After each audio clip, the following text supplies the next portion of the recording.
Hello বন্ধুরা, কেমন আছো সবাই? লার্নিং টিউটোরিয়াল বাই ইমরান চ্যানেলে তোমাদের সবাইকে স্বাগতম। আজ আমরা ইংরেজি ব্যাকরণের একটি গুরুত্বপূর্ণ এবং মজার বিষয় নিয়ে কথা বলবো, যেটি হলো কানেক্টর বা সংযোজক শব্দ, যেটা সংযোগ করতে পারে একাধিক শব্দকে বা বাক্যকে অথবা ক্লোজকে বা বাক্যাংশকে। এই শব্দগুলো বাক্যের মধ্যে সেতুবন্ধন তৈরি করে এবং আমাদের লেখাকে আরও গুছালো এবং বক্তব্যকে আরও স্পষ্ট করে তোলে। কানেক্টর ছাড়া আমাদের লেখা অনেকটাই অসম্পূর্ণ থেকে যায়। তাই আজকের এই ভিডিওটি আমরা ধাপে ধাপে শিখব কিভাবে বিভিন্ন ধরনের কানেক্টর ব্যবহার করে আমাদের বাক্যকে আরও শক্তিশালী করে তুলতে পারি। চলুন না দেরি না করে শুরু করা যাক, মূল আলোচনা যাওয়া যাক। এখানে প্রশ্নে বলা হয়েছে উই নো দ্যাট, অর্থাৎ আমরা জানি যে ট্রিজ আর ভেরি ইম্পর্টেন্ট, অর্থাৎ গাছ খুবই গুরুত্বপূর্ণ। কেন গুরুত্বপূর্ণ প্রশ্ন আসে না? এখন আমাদের এখানে দেখেন আনসার দেওয়া আছে কিনা। যদি আনসার দেওয়া থাকে তাহলে এখানে হবে কি, বিকজ দে প্রডিউস অক্সিজেন। কারণ এটা গুরুত্বপূর্ণ কারণটা কি? কারণ আমাদের গাছ কি দেয়? অক্সিজেন দেয়, আর সেই অক্সিজেনের কারণে আমরা বেঁচে আছি, এই কারণে এটা গুরুত্বপূর্ণ। তাই এখানে কি হবে? বিকজ হবে, ঠিক আছে? এই কারণে তাই এখানে বিকজ হবে।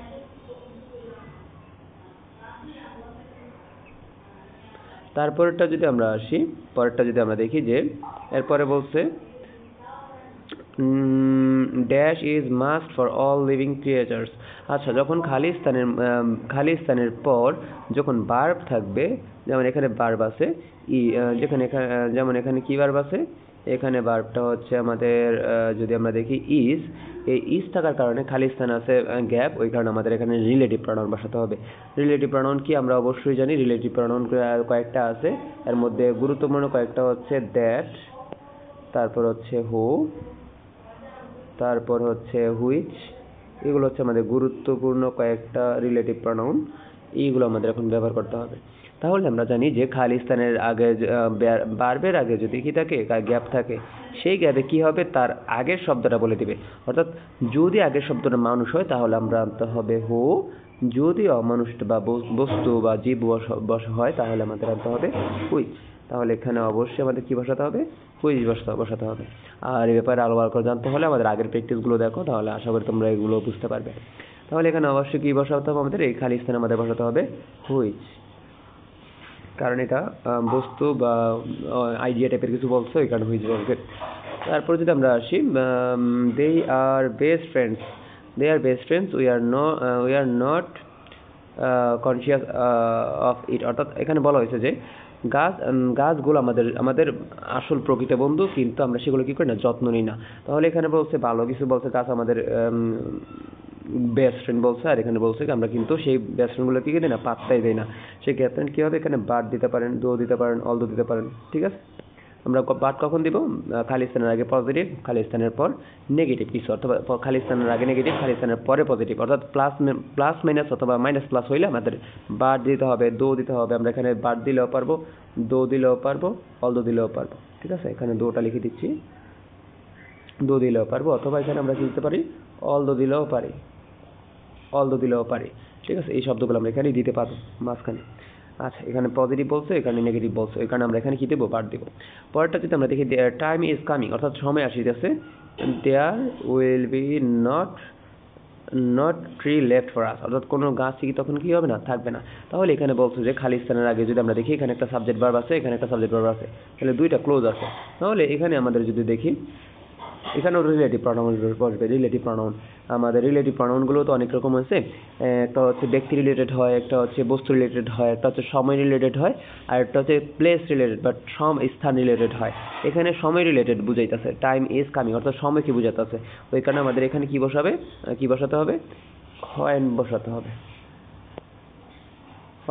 কারণ খালি স্থানের আগে হচ্ছে টাইমকে নিয়ে কথা বলতেছে।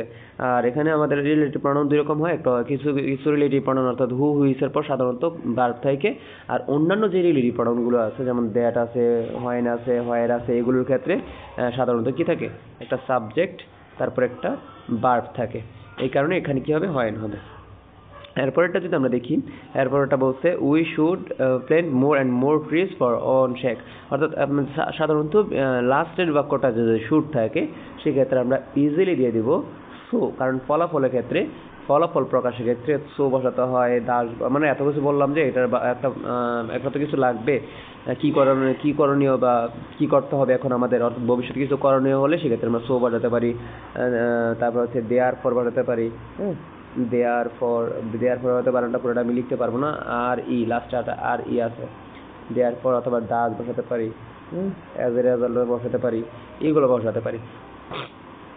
আচ্ছা, we should plan more and more trees for our, অর্থাৎ আমাদের নিজেদের জন্য হলো কি করতে হবে, আমাদের বেশি বেশি গাছ লাগাতে হবে। তাহলে বন্ধুরা, আশা করি আজকের এই বিস্তারিত আলোচনা থেকে কানেক্টর সম্পর্কে তোমাদের ধারণা স্পষ্ট হয়েছে এবং তোমরা বুঝতে পেরেছো কিভাবে এই গুরুত্বপূর্ণ শব্দগুলো ব্যবহার করতে হয়।